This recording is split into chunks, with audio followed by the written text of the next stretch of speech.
నమస్తే. నేను మీ కుప్ప పద్మిని. ఇన్నాళ్ళు మీ సపోర్ట్‌ని నాకందిస్తూ, మీ ప్రేమని నాకందిస్తున్న ప్రతి ఒక్కరికి కృతజ్ఞతలు. ఇప్పుడు చూడబోతున్న ఈ వీడియో కూడా ఖచ్చితంగా మీకు ఉపయోగపడుతుంది. లైక్, షేర్ అండ్ సబ్స్క్రైబ్ చేసి మీ ఇష్టాన్ని, అలాగే మీ సపోర్ట్‌ని నాకందించండి. అలాగే ఈ వీడియో పట్ల మీ అభిప్రాయాన్ని కామెంట్ సెక్షన్‌లో కామెంట్ చేసి నాకు తెలియజేయండి. నమస్తే. నమస్తే. Welcome to our channel. నేను పద్మిని. ప్రస్తుతం మనతో పాటు ప్రముఖ ఆధ్యాత్మికవేత్త, ప్రముఖ న్యూమరాలజిస్ట్, లక్ష్మీ నరసింహస్వామి ఉపాసకురాలు శ్రీమతి స్రవంతి గారు మనతో పాటు ఉన్నారు. మాట్లాడదాం. నమస్తే అక్క. నమస్తే పద్మిని. అక్క, కొన్ని వీడియోస్ చూస్తే డెఫినెట్ గా మనసు ఖచ్చితంగా బాధకు గురవుతుంది. మరి మీరు చూసారా? ఒక వీడియో ఇన్‌స్టాగ్రామ్‌లో చాలా వైరల్ అవుతూ ఉంది. ఒక పూజారి గారిని, పురోహితులు గారిని, ఆయనని పెళ్లి చేయించటం కోసం అని వస్తే ఆయనని ఆట పట్టించినటువంటి తీరు గాని, ఆయనని ఆట పట్టించడం ఏమిటి? హింసించిన తీరు అది. హింసించిన తీరు నిజంగా మనసుని చాలా కష్టపెట్టింది. ఆ వీడియో పట్ల మీ స్పందన అక్క? అంటే జనాల్లో చదువు అనేది, సంస్కారం అనేది బాగా ఏదో పెద్దగా చదివితేనో, సంపాదిస్తేనో రాదు. ఆ సంస్కారం అనేది చిన్నప్పటి నుంచే కల్టివేట్ అవ్వాలి. మనంతట మనకే మన బిహేవియర్ అనేది ఎలా తెలియాలనేది ఈ వీడియో చూస్తే అర్థమవుతుందన్నమాట. అంటే బ్రహ్మస్థానంలో ఉన్న వ్యక్తిని, అంటే పరమాత్ముడే. ఇంకా ఏదైనా క్రతువు చేయించాలి అనంటే బ్రహ్మస్థానంలో కూర్చున్న వ్యక్తి దైవంతోనే సమానం అని అనుకోవాలి. మరి అలా దైవంతో సమానంగా చూడవలసిన వ్యక్తిని ఆట పట్టించడము, ఆయనని అవమానించడం, నిజంగా చెప్పాలి అని అంటే అలాంటి అవమానం చేసేటప్పుడు కనీసం మర్యాద, అయ్యో మనం ఆ ప్లేస్లో అంటే మనం అలా చేస్తామా? మన తల్లిదండ్రులను అలా చేస్తామా? మనం చెయ్యం కదా. మన అక్క చెల్లెళ్ళని అలా, బావగారులను అలా హింసిస్తామా? ఏది ఎవడైతే చేశాడో వాడి చెల్లెలు మొగుడినో వాడి అక్క మొగుడినో చేస్తే అప్పుడు దాని పర్యవసానం ఎలా ఉంటుందో తెలుస్తుంది. అంటే ఇక్కడ ఇతనికి ఎవరు లేరు, ఇతని వైపు మాట్లాడే వాళ్ళు ఎవరు లేరు, గట్టిగా పోట్లాడారు ఎవరు, మనని ఎవరు ఏమీ చేయలేరు అనేంత ధైర్యం ఒకటిను, నిర్లక్ష్యపు ధోరణి, రేపటి రోజు మనం ఏం అనుభవించవలసి వస్తుందో అనే దాని మీద కూడా ఎటువంటి కించిత్తు భయం కానీ బాధ కానీ ఏమీ లేనివన్నమాట. వీళ్ళందరూ కూడా నిజంగా చెప్పాలి అంటే మనుషుల రూపంలో ఉన్న మృగాలు.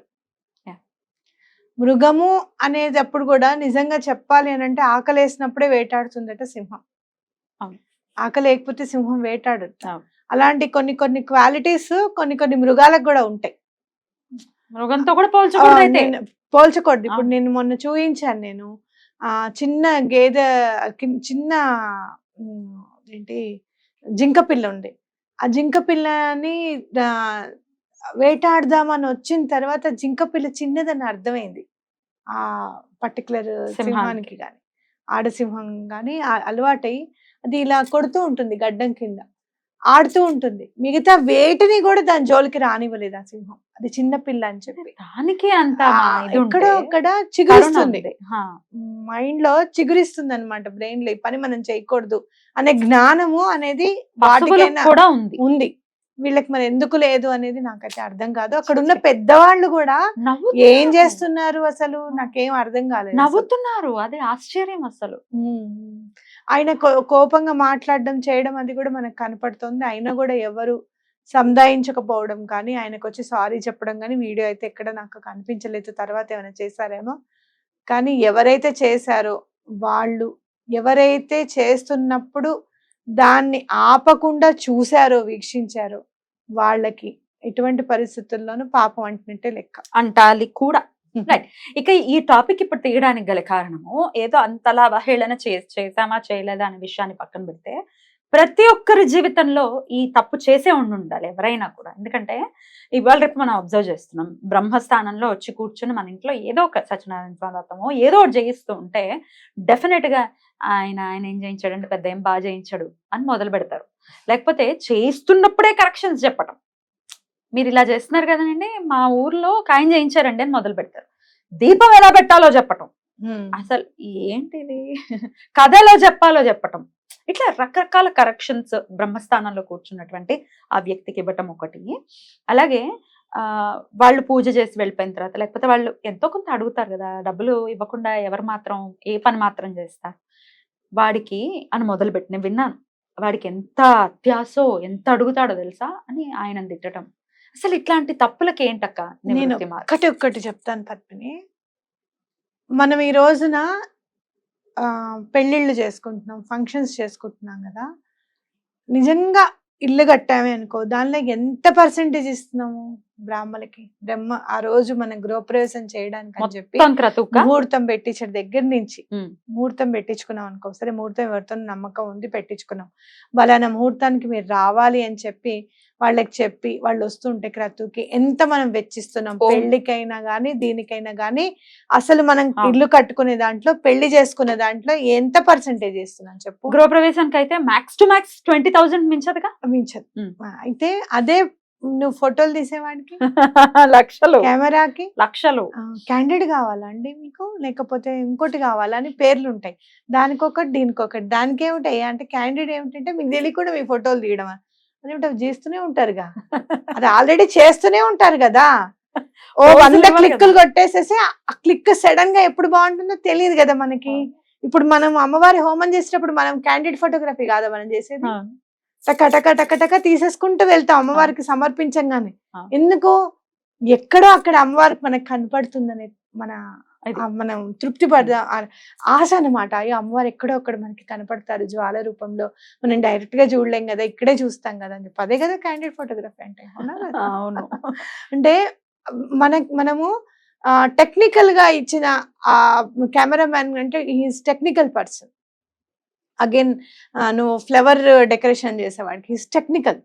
వాటికి ఇవ్వాల్సిన ఇచ్చినంత గౌరవము, Yeah. ఇంపార్టెన్స్ వేదానికి నువ్వు ఇవ్వడం లేదు, వేదం అందుకే- చదివేవాడికి నువ్వు ఇవ్వడం లేదు. అందుకే అందుకనే పర్యవసానాలు ఇలా ఉన్నాయి అందుకనే అనుకోవచ్చా? ఇలా ఉన్నాయి.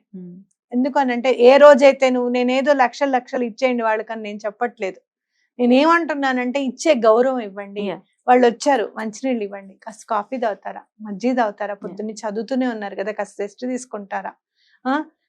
చాలా మంది పెళ్లిళ్లలో ఫోటోలు తీస్తుంటే నేను చెప్తాను, ఫోటోగ్రాఫర్ బ్రహ్మకి ఫోటోగ్రాఫర్ కి జన్మవైరం అని చెప్తా. అవును. తీయనియరా సార్ మమ్మల్ని అని అంటే, వాళ్ళు తీసుకోండి ఆగండి అని చెప్పడం. ఎన్ని అంటే అసలు ఎక్కడి నుంచి నేర్చుకుంటున్నారో అర్థం కాదు. మొన్న ఒక ఆయన అయితే అమ్మా సూత్రాలు అందరికి ఇలా చూయించమంటారు నన్ను, అవి ఆ దేవతలకి చేసేటప్పుడు మాత్రమే మనం ఇలా చూపిస్తాం సూత్రాలు దండం పెట్టుకోమని చెప్పి.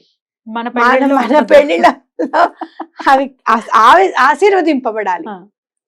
దైవంకి రాముల వారికి సీతమ్మ వారి సూత్రాలను చూసి మనం దండం పెట్టుకోవాలి, మన పిల్లకి కట్టే సూత్రాలు చూసి మనం ఆశీర్వదించాలి. ముత్తైదు స్థానంలో ఉన్న వాళ్ళైనా పెద్దవాళ్ళ స్థానంలో ఉన్న వాళ్ళు ఎవరైనా కూడా. అందుకే కదా మెళ్ళో అది చూయించమంటారమ్మా, అలా చూయించకూడదురా అంటే ముందు వీడే ఫోటోగ్రాఫరే, ఆ పెళ్లిలో చేశారు ఈ పెళ్లిలో చేశారు, గోల్డ్ ఉన్నాయి చూయించమంటావా, నా మొబైల్లోనే ఉన్నాయి ఇంకా ఫోటోలు అని అన్ని వీడే ఎగరేస్తూ ఉంటాడు నా మీద. ఏం చేయమంటారు? మా బ్రహ్మకి అన్ని తెలుసు, ఆయన చెప్పినట్టు చెయ్యి అని ఇంట్లో వాళ్ళు చెప్పారు. అతనికి ఇంకా అలా చూడండి సార్, లక్షలు పెట్టుకుని వచ్చాడు సార్, ఏ పెళ్లికి వెళ్ళడండి, మన పెళ్లి కంటే మనం చెప్తే వచ్చాడండి, నెల రోజుల ముందు బుక్ చేసుకున్నాం. ఇవన్నమాట. ఎక్కడైతే మనం టెక్నికల్ వాటికి ఎంత ఇంపార్టెన్స్ ఇస్తున్నామో అలాంటి ఇంపార్టెన్స్ వేదం చదివే వాడికి, వేదంతో మన కార్యక్రమం పరిపూర్ణం చేసి పవిత్రంగా మనకి కంప్లీట్ చేసే వాళ్ళకి మనం గౌరవము, ప్రేమ, ఆప్యాయత పంచితే అది చక్కగా ఇంకా మన పరిడి వెళ్తుంది, వాళ్ళ ఆశీర్వచనాలు మనకు అందుతాయి. ఖచ్చితంగా. అయితే సినిమాల ప్రభావం కానీ ఇప్పుడు వచ్చే దిక్కుమాల కామెడీ షోస్ ప్రభావం కూడా ఖచ్చితంగా ఉంది. పూజారి గారుల మీద వేసేటటువంటి ఫన్, ఇది చేసేటటువంటి ఫన్ సినిమాల్లో కూడా చాలా సినిమాల్లో చూసాం. దాని ఇంపాక్ట్ రీత్యా అసలు మామూలుగా కూడా ఎవరిళ్లలో కూడా వారికి అంత ఇంపార్టెన్స్ ఇవ్వకపోవటం, వారికి అంత గౌరవం ఇవ్వకపోవటం కూడా జరిగింది అని అంటే మీరు ఏకీభవిస్తారా? నేను తప్పకుండా ఏకీభవిస్తాను. నేను ఈసారి నేను గృహప్రవేశం చేసుకునేటప్పుడు నేను ఇచ్చే ఫోటోగ్రాఫర్కి ఇచ్చే అమౌంట్ పూజారి గారికి ఇచ్చే అమౌంట్ కంటే తక్కువ ఉండేటట్టు ప్లాన్ చేసుకున్నాను. ఆయనకే వెళ్ళాలి ఎక్కువ అమౌంట్, ఆయనే పని చేస్తున్నారు కాబట్టి ఆయనే మనని ఆశీర్వదిస్తారు. రేపు ఇంట్లోకి వెళ్ళేటప్పుడు ఫోటో ఏమని నా మొబైల్లో తీసుకోవచ్చు, కానీ వేదం ఇంకోటి చదవలేరు, అంతే కదా, ఆ మంత్రం ఇంకోటి చదవలేడు. కాబట్టి ఫోటోగ్రాఫర్ కి నేను తక్కువ ఇస్తా ఆయనకి ఇచ్చిన దానికంటే అని చెప్పి నేను డిసైడ్ చేసుకుని అలా తక్కువ తీసుకున్న వాళ్ళనే నేను పిలిపించాను.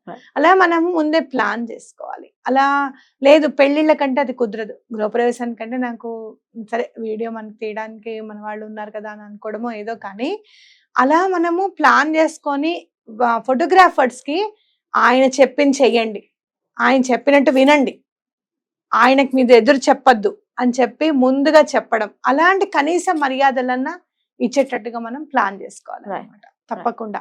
అయితే ఇది నాకు ఎక్కడ అలవడింది ఇది నేను అంటే గనక పరమాచారి గారు. అసలు పరమాచారి గారు ఎవరికి ఇంపార్టెన్స్ ఇవ్వాలి, ఎలా ఇంపార్టెన్స్ ఇవ్వాలి అనేది ఆయన లీలలు చదివితే అది నిజంగా చెప్పాలంటే మనకి లాటరల్ థింకింగ్, లైఫ్ స్కిల్స్ అవన్నీ కూడా ఆయన లీలలతో నేర్చుకోవచ్చు అనమాట. వేదం చదివే వాళ్ళకి చాలా ఇంపార్టెన్స్ ఇచ్చారు. బ్రాహ్మడికి ఒక ఆయన పాపం పిల్ల పెళ్ళని చెప్పి వస్తారు, ఆయన ప్రవచనం చెప్తారు. అయితే బలానా గుళ్ళోకి వెళ్ళి విష్ణు సహస్రనామం ప్రవచనం చేయి అంటారు. ఈయన ఏం మాట్లాడకుండా ప్రవచనానికి వెళ్ళిపోతారు. ప్రవచనానికి ఎవరు రారు, ముగ్గురు ఉంటారు. ఆ ఊళ్ళో ఏదో గొడవ అవుతూ ఉంటుంది, దానివల్ల సెక్యూరిటీ గార్డు ఇంకొక ఆయన పూజారి మాత్రమే వింటాడు ఈయన ప్రవచనాన్ని. వాళ్ళు ఏదో పాపం వాళ్ళకి తోచింది రోజు ఇంత ఇస్తూ ఉంటారు. 108 రూపాయలు ఎంతో పోగవుతుంది, కావాల్సింది 15,000. వచ్చేస్తే సరే నువ్వు ఇంటికెళ్ళు అంటారు. గద్గదం అయిపోతుంది గొంతు. సరే అని చెప్పి ఏం మాట్లాడలేక అతను ఇంటికి వెళ్ళిపోతాడు. ఎదురొస్తుంది పెళ్ళాం, భార్య ఎదురొస్తుంది. ఏమండి పరమాచారి గారు మన అమ్మాయికి పట్టు చీర 15,000 పంపించారంటే ఆశ్చర్యపోతారు. చూడు ప్రవచనం చేసే వాళ్ళకి ఎంత ఇంపార్టెన్స్ ఇచ్చారు. ఆ రోజుల్లో 15,000 అంటే ఆల్మోస్ట్ పెళ్లి తంతంతా అయిపోతుంది అనమాట. పట్టు చీర కూడా వస్తుంది. ఆవిడ అడగమంటుంది అనమాట పరమాచారి గారిని, 15,000 పట్టు చీర అడగండి అని చెప్పి. ఆ విషయం ఇంకా పరమాచారి గారికి తను చెప్పడు, కానీ పరమాచారి గారు అడిచే దైవం. అందుకే వేదం చదివే వాళ్ళకి చాలా ఇంపార్టెన్స్ ఇచ్చారు. అలానే ఎవరైతే మెప్పు కోసం చదవాలి అని అనుకుంటే గనక వాళ్ళు చదువుతుంటే కూడా వాళ్ళని చూసేవారు కూడా కాదనమాట. వెళ్ళి ఒక ఆవిడ కృష్ణుడికి దీపం ఇస్తుంది, హారతి ఇచ్చి పాడుకుంటూ ఉంటుంది. ఆయనే కృష్ణుడు అనుకుంటుంది అనమాట. హారతి ఇస్తూ ఉంటారు. వచ్చి ఆవిడ ఎదురుగుండా నుంచుంటారు. అంత వేదం చదువుతున్నా కూడా వాళ్ళ దగ్గరికి వెళ్ళకుండా హారతి ఇచ్చే వాళ్ళ దగ్గరికి వస్తారు. వచ్చి నీ కృష్ణుడు కనపడ్డాడా అని అడుగుతారు. అంటే ఆయనే కృష్ణుడిగా వచ్చారనమాట. కాబట్టి ఎక్కడైనా కూడా గర్వం ఉండకూడదు, అలాగే మనం చేస్తున్నాము అనే ఫీలింగ్ ఉండకూడదు. నేను అనేది ఎక్కడైతే ఉంటుందో అక్కడ భగవంతుడికి స్థానం లేదని మన రమణ మహర్షి గారు కూడా చెప్తారు. తప్పకుండా. అయితే డబ్బుల కోసం కక్కుర్తి పడేటటువంటి ఈ బ్రాహ్మలకి ఇలా అవ్వాల్సిందే అంటూ ఒక కమెంట్ కూడా చదవడం జరిగింది. ఎవరు కక్కుర్తి పడట్లేదు? ఎవరు కక్కుర్తి పడడం లేదు చెప్పండి. కక్కుర్తి అంటే ఏంటి? సంపాదించుకోవాలన్న ఆశ ఎవరికి లేదు? నాకు లేరు ఆ పిల్లలు, నీకు లేరు ఆ పిల్లలు, ఆయనకు ఉండరు ఆ పిల్లలు, ఆయన బ్రతకద్దా? ఆయన సంసారం చెయ్యాలి కదా, ఆయన కూడా పిల్లలు ఉన్నారు కదా. తప్పు చాలా.